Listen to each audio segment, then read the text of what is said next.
여러분 안녕하십니까? 이어서 경남 소식입니다. 이제 곧 졸업과 입학 등 경남의 화훼 농가들은 꽃 성수기를 앞두고 있는데요. 애써 키운 꽃밭을 돌연 갈아엎고 있습니다. 어떤 이유에서인지 최진석 기자가 취재했습니다. 장미와 국화 등 형형색색 꽃이 바닥에 내동댕이 쳐집니다. 출하를 앞둔 다자란 꽃밭을 농기계가 그대로 갈아엎습니다. 화훼 농민들이 시설하우스에서 애써 키운 각종 꽃을 도로 갈아엎고 있는 겁니다.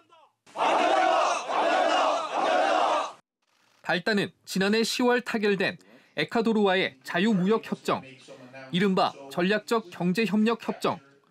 협정이 발효되면 에콰도르산 장미와 국화 등 화훼 수입 관세 25%가 단계적으로 철폐됩니다. 그럴 경우 국내 화훼 산업은 경쟁력을 잃게 될 것이라는 게 농가들의 우려입니다. 인건비, 자재비 빼고 나면 농민들이 꼴은 떨어오는 게 거진 없습니다. 그래서 급여라 농가에서 농사를 포기하고 이 때문에 협정의 국회 비준을 앞두고 위기감을 느낀 화훼 농가들이 단체 행동에 나선 겁니다. 경남과 부산의 화훼 생산 농가는 모두 700여 곳으로 국내 생산량의 절반가량을 차지하는데요. 이 때문에 이번 협상 체결에 민감할 수밖에 없습니다. 인건비와 난방비 등 높은 생산 원가를 고려하면 국내 화훼 농가들은 설 자리를 잃을 수밖에 없다고 말합니다. 최소한 인건비라든가 연료비, 비료대 이런 걸 하면 한 7, 8천 원 받아야 되는데 그럼 반값밖에 안 되니까 타격이 말할 수가 없겠지. 화훼 농가들은 원산지 표시 의무 등을 담은 관련법 개정안 국회 통과와 농가 경쟁력 강화를 위한 정부 지원을 요구하고 있습니다. 화훼 농가의 경쟁력을 강화하기 위해서 R&D라든지 또 품질이라든지 또 품종 개발이라든지 이런 거와 관련된 그 경쟁력 강화가 필요할 것 같고요.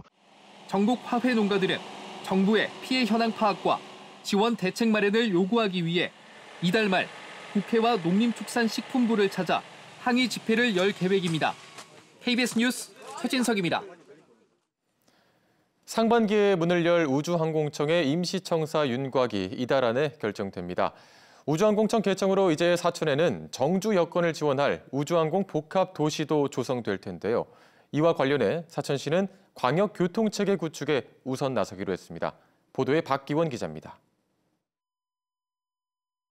사천 우주항공 복합도시의 모델이 된 프랑스 남부도시 툴루즈. 세계 2위 항공우주기업 에어버스와 방산기업 탈레스 등 800여 개 기업이 몰려 있습니다. 연구센터와 대학 등 기반시설을 바탕으로 항공우주 복합도시로 성장했습니다. 사천은 국내 유일 완제기 체계기업 한국항공우주산업 카이를 중심으로 산업 기반을 마련합니다. 여기에다 주거와 교육, 관광 등을 아우르는 우주항공 복합도시를 2034년까지 조성하는 것이 목표입니다.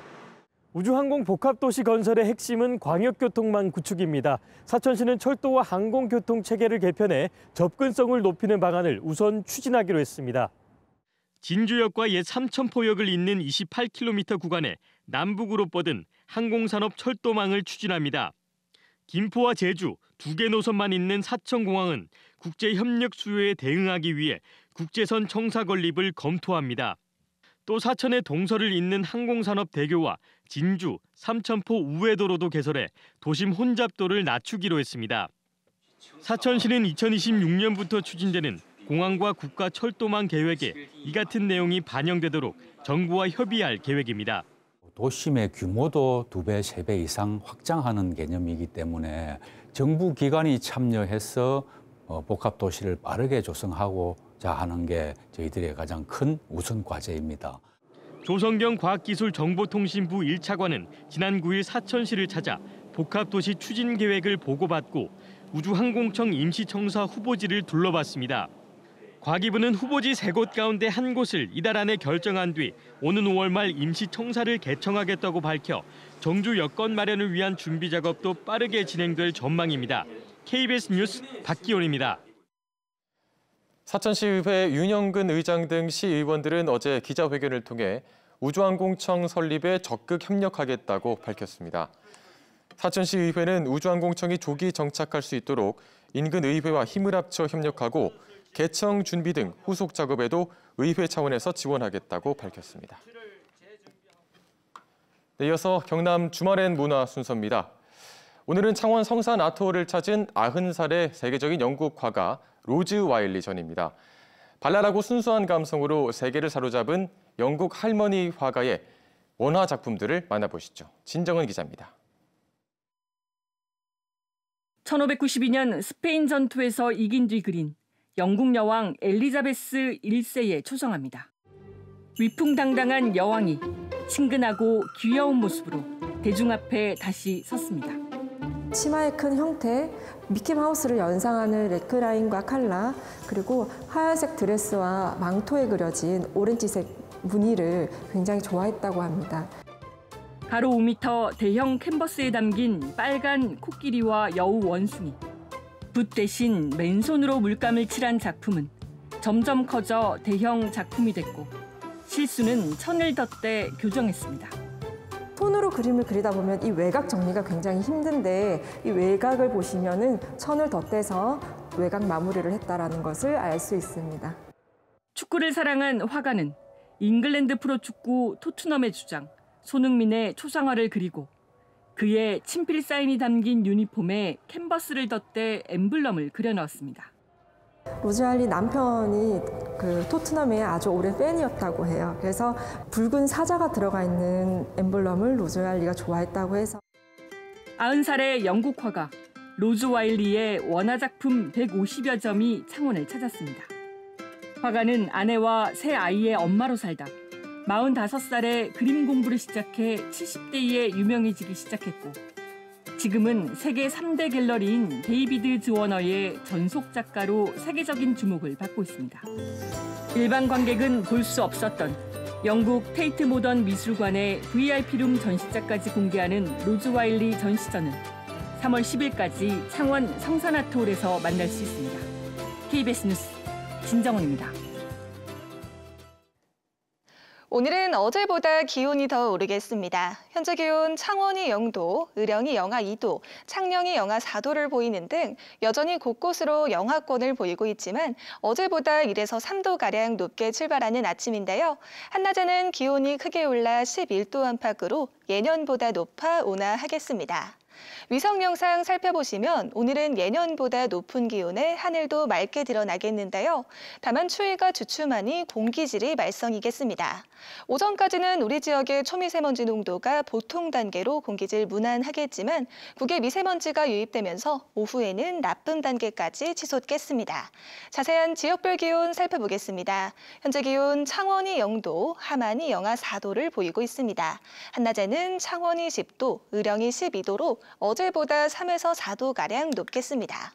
서부 지역도 진주가 영하 5도, 사천이 영하 4도로 출발하는 아침이고요. 한낮에는 진주가 12도, 산청 10도 예상됩니다. 바다의 물결은 동해남부 먼바다에서 최고 2.5m로 높게 일겠습니다. 주 후반에는 낮 기온이 예년 수준을 크게 웃돌며 포근하겠지만 다음 주 초반에는 기온이 다시 낮아지겠습니다. 특히 휴일인 일요일 늦은 오후에는 서부 내륙에 비나 눈 소식이 있겠습니다. 날씨였습니다. 창원시 출연기관인 재단법인 창원산업진흥원 장동화 원장이 기관 독립성 훼손 등을 이유로 부임 9달 만에 사직서를 제출해 논란입니다.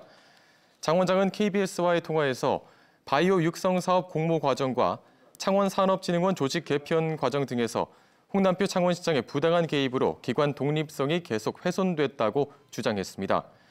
이에 대해 창원시는 장 원장의 주장을 부인하며 창원시의 부당한 개입은 없었다고 해명했습니다.